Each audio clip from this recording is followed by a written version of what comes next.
Does your email inbox have hundreds or even thousands of unread emails in it?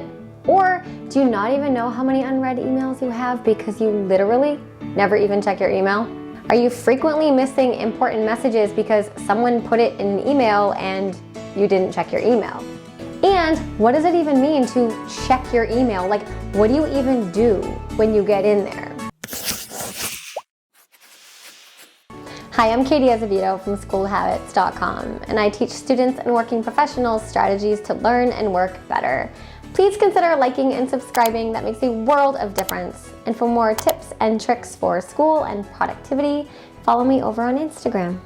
So email is an important communication channel, a tool for students in late elementary school all the way up until basically ever. But so many students struggle with their inboxes. The problem is that so few students know what to do once they're even in the inbox. So few students know what to do when they're told, go check your email. In this video, I'm sharing 4 pillars of student email management. I'm targeting students in grade 5 to 12 here, but if you're in college or graduate school, or let's face it, a working professional, you can absolutely benefit from all of these strategies with slight tweaks to steps 1 and 3. So email management tip number 1 is to create an email routine. Now, I am not talking about like a 27-step routine here. If you know anything about me, you know I'd be 100% against 27-step anythings. So I suggest if you're a student in anywhere from grades 5 to 12 that you set up a routine to check your email twice a day during the week, Monday through Friday, and once a day on the weekends. Now, what time of day is best to check email? That does depend. I generally suggest once during the school day and then once after school during after school hours. Whenever the 2 times are, try to be consistent and picking around the same time each day. The more you do something consistently at the same time, the more it will become automatic. Also, if you are expecting an email and it's kind of urgent, you can check your email, more than twice a day for sure. So college students and working professionals will likely have to check their email more than twice a day. That's fine, but only in exceptionally rare positions, like if you work for NASA, do you need to have an on-demand, always on, notifications in my face approach to email management. That is not good. That's very reactive, anxiety producing, and is overall just not effective. It's not healthy either. Email management tip 2 is to delete emails once you're in your inbox. So the first step was to find time consistently to check your email. But what do you do once you're in there? You start by deleting unnecessary emails, and you do this every time you log in. You can often tell which emails you can delete without even opening them. But if you're uncertain, open the email, scan it quickly. If it's junk, delete it. Don't leave junk in your inbox. It's like it's like leaving a rotten banana peel on your counter. Why would you do that? Now, here's an important reminder.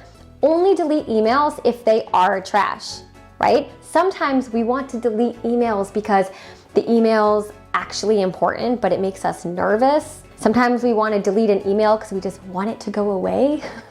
But don't do that. If it's important, I'm going to go over what to do with it in step 4. Now, the second part of this step is to unsubscribe from all unwanted emails. Now, you don't have to do this every time you log in. Do it a few times in the beginning, and then you'll find that more and more, you'll find that less and less you have to unsubscribe from things. So you really do want to try to unsubscribe from everything. So that's that annoying, Google Classroom notifications or Canvas announcements and all those promotional emails from the apps you use for school from Newsella or Edpuzzle. Unsubscribe from those so that you stop getting them. Now, to do this, you open one email, doesn't matter which one, from each company, and you want to scroll all the way to the bottom, and chances are the word unsubscribe is in really, really tiny letters. It's going to be hard to see. Hit that, and then in about 2 weeks or so, you should start seeing less emails from that company. It does take some time. Now, the exception here is that, of course, you don't want to unsubscribe from my email newsletter report card, because that just would be silly. If you're not currently on my email list, I will leave that link below. I promise it's just me and my tips, and it's not spammy at all. I promise. So email management tip 3 is to prioritize emails from the teachers and your school. Now, you might prefer to read an email from a friend or prefer to read an email from a brand you follow, but you should always read emails from your teachers and your school first, even if you're nervous about what's inside. Ignoring important emails does not solve problems, it creates them. Now, email management tip number 4 is to deal with your remaining important emails according to its purpose. So listen carefully to this next part. This 4th tip is the most important tip of all, okay? It is the golden nugget of email management, whether you are a student or you are in the workforce or you're in college, doesn't matter. This is the most important part. Now, every important email that we open has one of the following purposes: to provide information, to solicit or ask for information, or to require an action.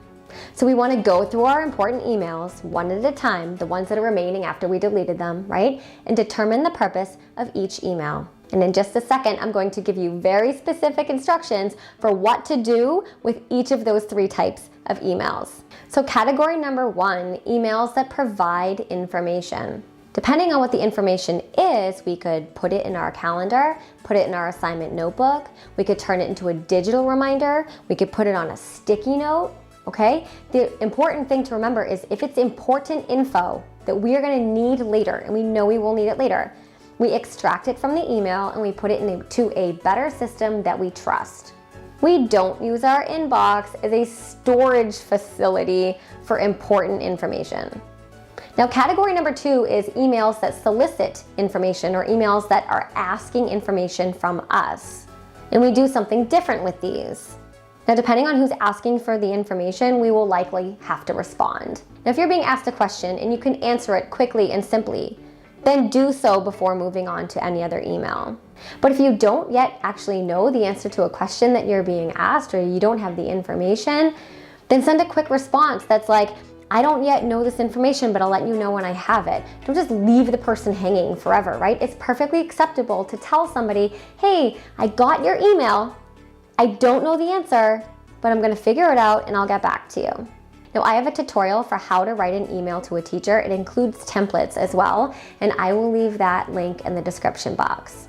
Now, category number 3 are emails that require an action. Now, these emails can often be the most intimidating because they have action items, and action items are things that we have to do, and sometimes we get overwhelmed with like, oh God, another thing I have to do. We can't ignore these. So examples might be, a teacher asking you to resubmit an assignment, or maybe they're asking you to stay after class tomorrow. Or perhaps it's, your coach asking you to come early to practice tomorrow and they want you to prepare something to say to the team, right? All of these require that you do something. And you have 2 options for these action-based emails. So number 1 is really simple. If you can, do the action right now. Now, that's not always possible, right? But if you can, don't wait. Number 2, write down what you're being asked to do and come up with a plan to do it later. But don't tell yourself that you're gonna remember it's in your email, because no, you won't. Listen, knowing how to manage email as a student is so darn important. I know it can be annoying and you're probably sick of people asking you to check your email. Why didn't you check your email? Blah, blah. It's because it's important. And on the flip side, not checking your email can lead to late assignments, missed information, general chaos, definitely anxiety. And we don't want that. So start with these 4 tips, and honestly, expect them to be a little challenging, but just keep going. If you have any questions, leave them in the comments. And as always, thank you so much for watching.